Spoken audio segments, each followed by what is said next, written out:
What's going on, guys? Welcome back to another episode of the Popcorn People podcast. Yes, we are back after a little bit of a hiatus. Dom and I are back to break down the latest in the world of film. Today's episode, we're going to talk about Final Destination Bloodlines, along with maybe some other things that we've watched over the last couple weeks. As always, I'm joined by my partner here, Mr. Dom Fisher. How are you?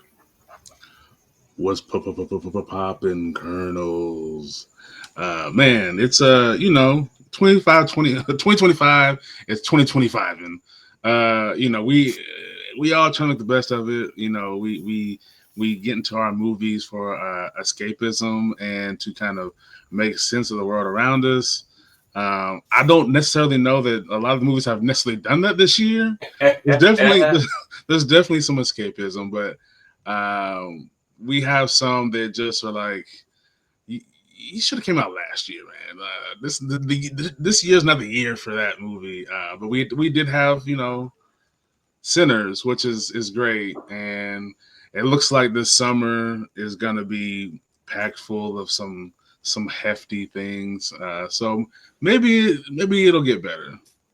Yeah, it's been a year, and we took a little bit of a hiatus here, obviously, in podcast. I think it's almost going on.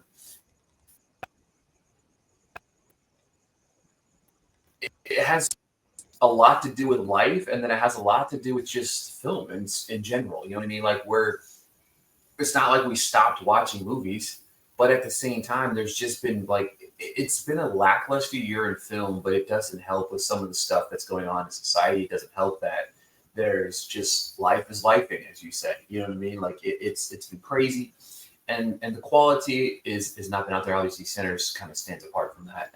Even with the small issues I had with Sinners, it's still by far just an absolute banger of film. But it's hard, man, and the film space is becoming weirder and weirder. Film critical space is becoming weirder and weirder.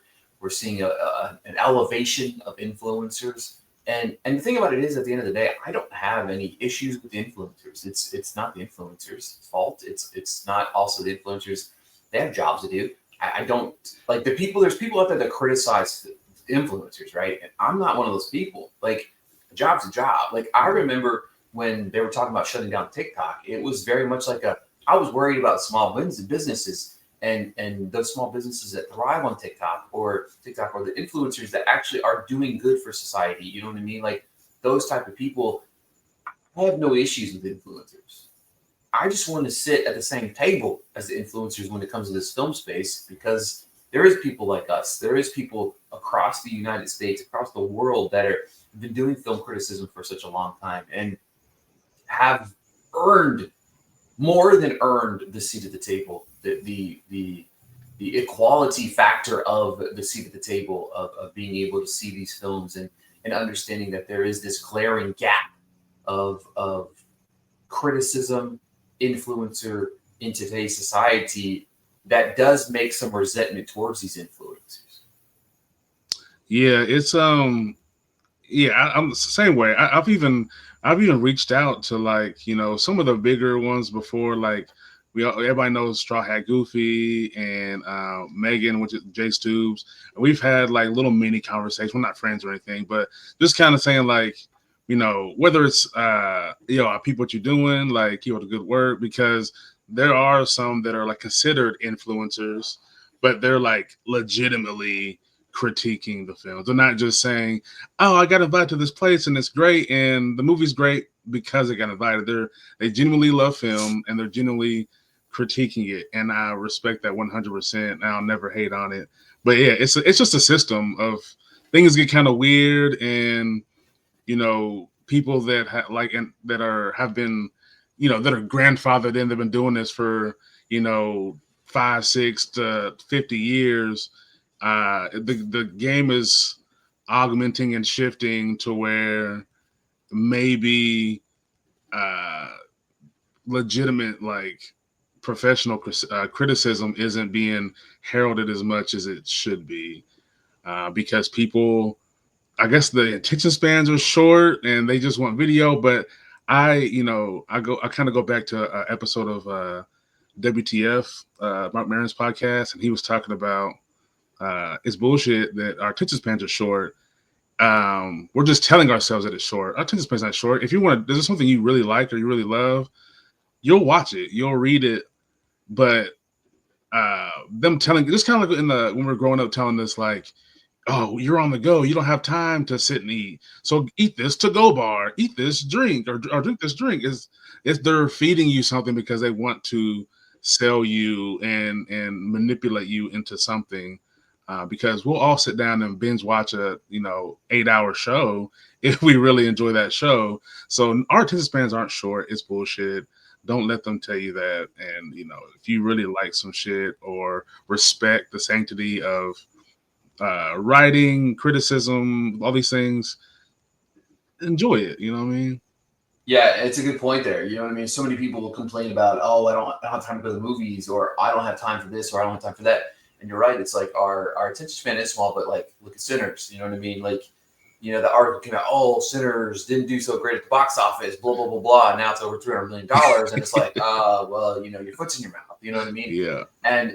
But it also shows the quality, right? People will show up for quality. You know what I mean? Like, people will show up to theaters for quality. But all right, speaking of big box office weekends, the film that dropped this past Friday, Final Destination Bloodlines, first film in a while.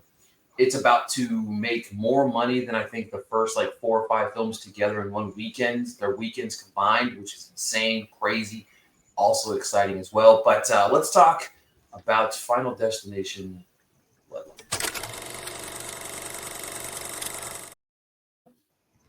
Oh yeah, Final Destination Bloodlines. Plagued by a violent and reoccurring nightmare, a college student heads home to track down the one person who might be able to break the cycle of death and save her family from the grisly demise that inevitably awaits them all. Directed by Zach Lipivsky, Adam Stein, stars. I really don't. Besides, Caitlin Sandawana, I don't know who you want to call the star the way that they have it always lined up, but we'll say Brett Basinger, Tony Todd, Richard Harmon, Tio, Briones, Owen Joyner, and the list goes on because it is a big family. But the focus is on Caitlin's character, Stephanie. I'll jump into this one. I've always been a fan of this franchise since the very first one. I remember when it came out when I was young, and anytime it popped up on like Stars or HBO, whatever it was, I watched it, and I was kind of obsessed. And I think that's part of the reason why I started to dive into like the meaning of life and what is death, and these kind of things that the movie kind of triggers. And then the second one comes out, and of course, as millennials, that one kind of felt more like, oh, real life is scary. Like danger's around every corner. And, I think every millennial can attest to avoiding log trucks or semis in general, really, but log trucks specifically, water bottles being like in the front seat of the car. Like this, just things that attach to our brains. And this film, I think, does something similar, right? It makes everyday life terrifying. Like to the point where when me and my wife left the theater, the first thing she sees when she looks down is a penny. If you haven't seen the movie, you'll see it and you'll get it. But it was kind of crazy. I was like, I haven't seen a penny on the ground in I don't know how long. And all of a sudden we leave this movie, there's a penny on the ground.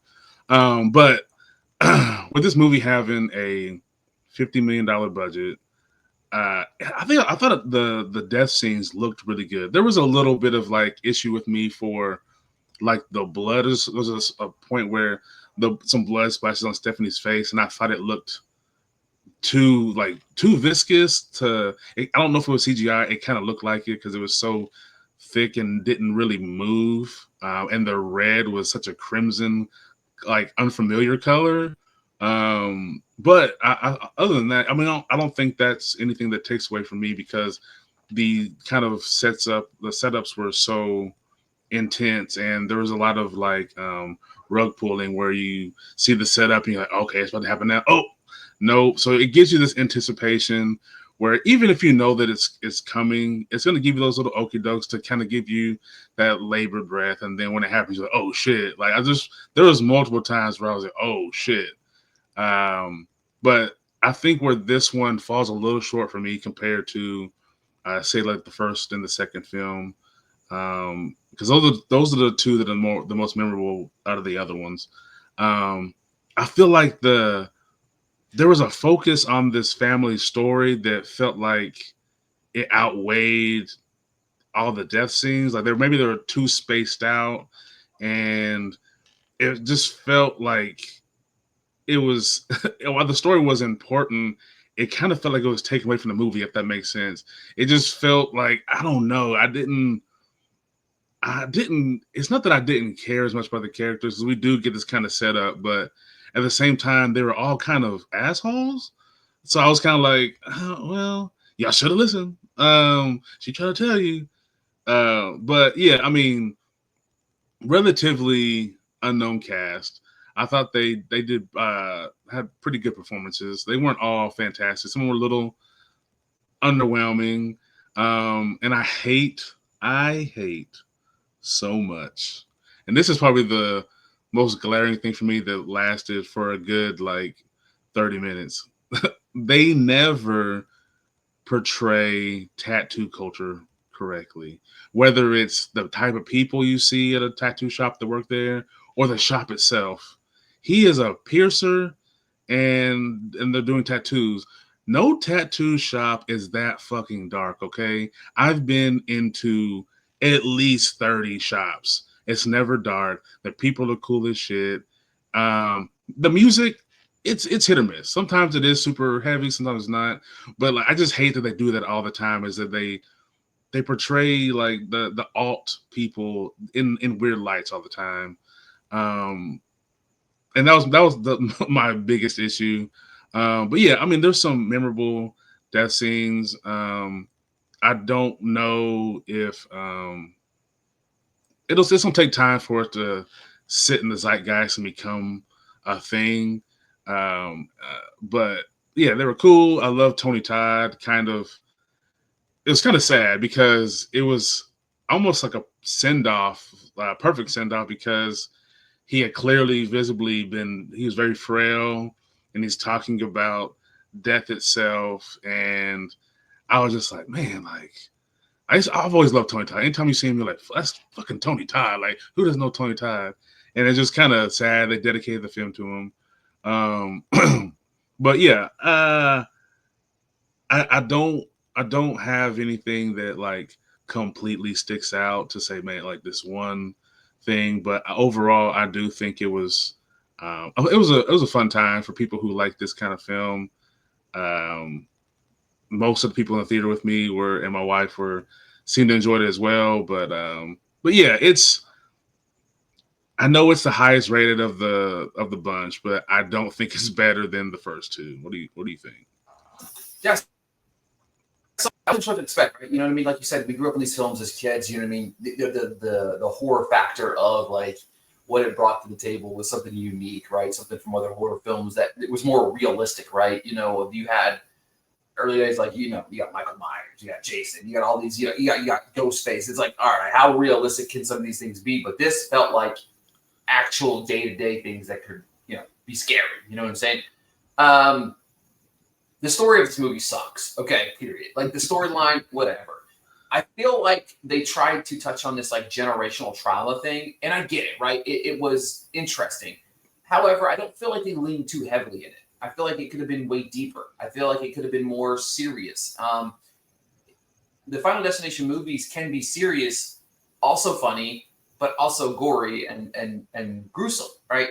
And to me, like it felt a little lackluster. However, I will say I love the kills, right? So there's so many different ones that I really enjoyed in the film, and I will say I loved Eric and Bobby, the brothers. Yeah. First things first, Richard Harmon, to me, probably MVP of the film.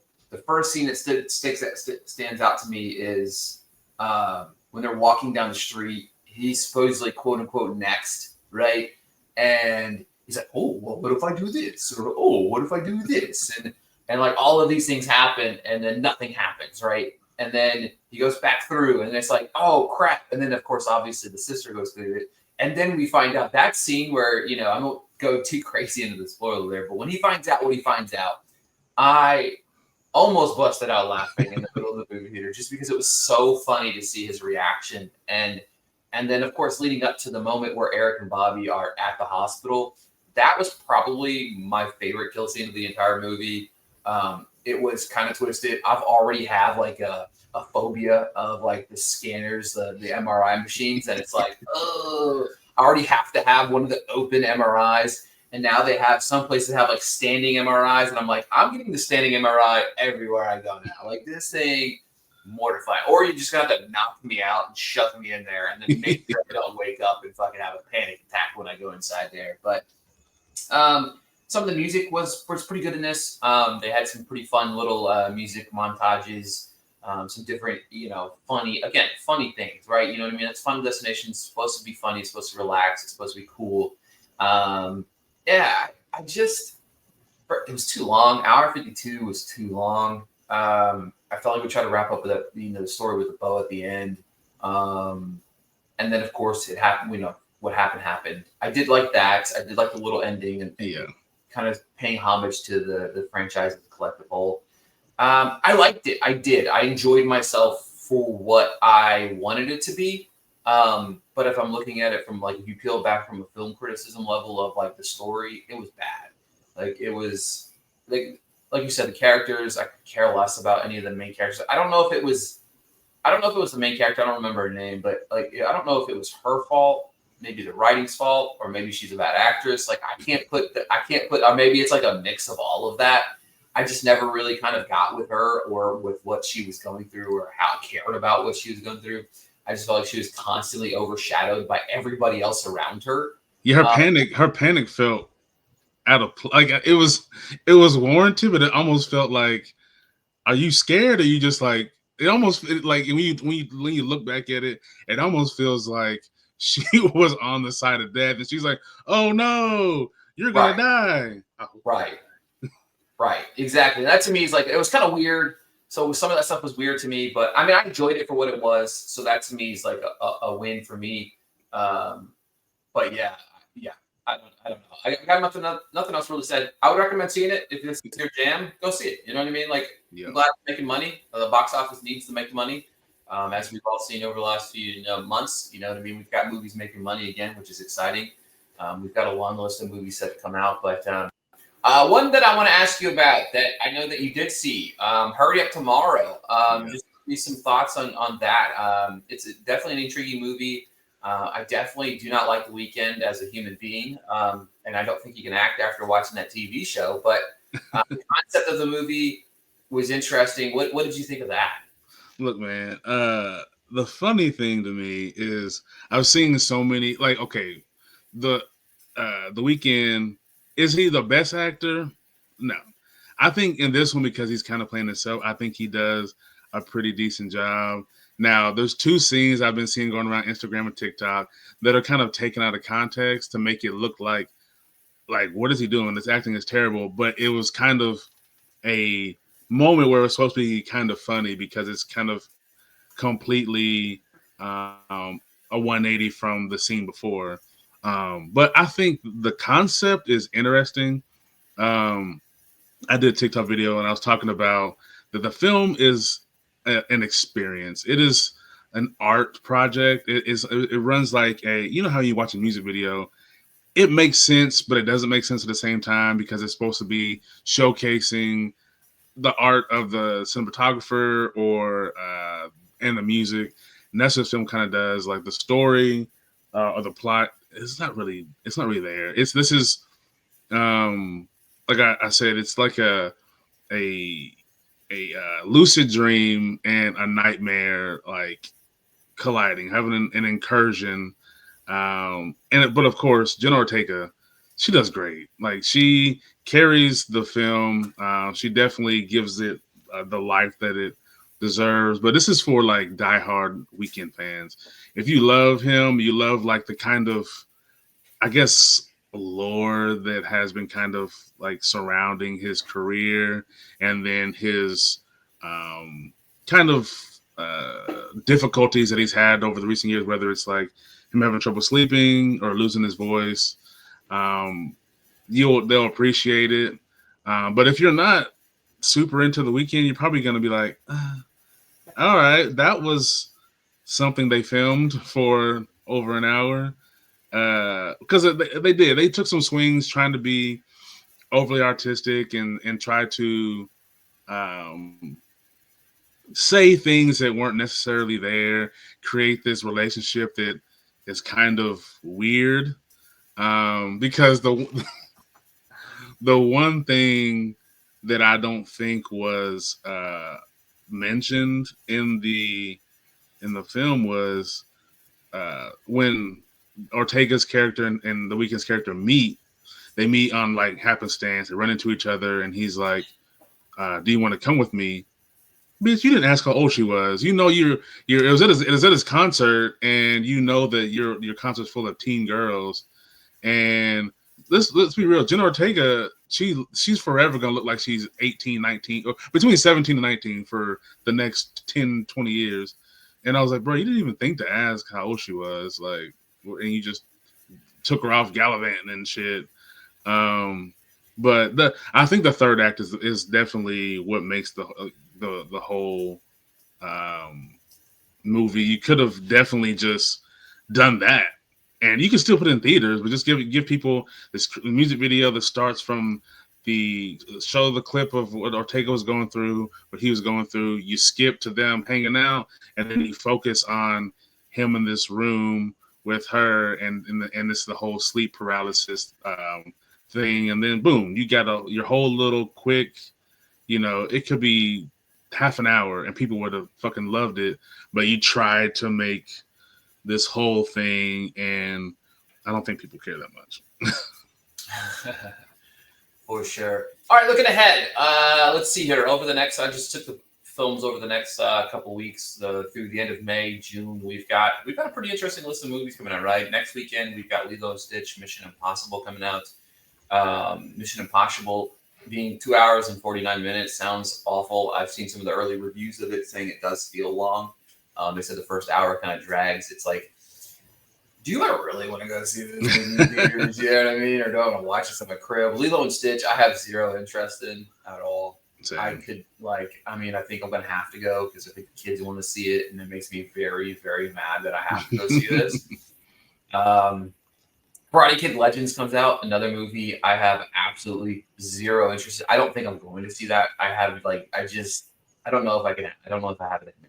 I watch it on streaming. Yeah, exactly. Bring Her Back. I want to see this only based on because I loved Talk to Me, so that was a banger. Ballerina. I'm gonna say this, probably controversial.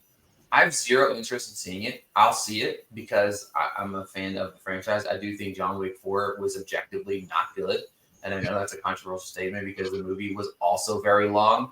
But the fact that they had to do reshoots to incorporate John Wick, Keanu Reeves, they put his name in the title of the movie basically now. I really feel like this movie's bad, but nonetheless, I'm going to give it its due. You know what I mean? How to Train a Dragon, whatever. Materialist, I'll see that. Celine Song, Past Lives, cast, banger, excited. I wish Pedro Pascal was not in this because he's in every fucking movie, and it's really starting to get on my nerves. June 20th, 28 years later, probably my most anticipated movie of the summer. Like, fucking really excited about that. ELO, is that what it's called? ELO? Elio. Yeah.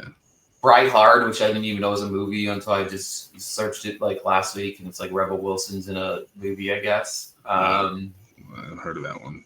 And then June ends with F1 and Megan 2.0, which F1, every time I see a trailer for that, I'm like, I need this in my days. No, legit. They played the trailer before Final Destination, and I told my wife, I was like, hey, this one's going to be pretty good. And she's watching the trailer, and she was like, oh, okay.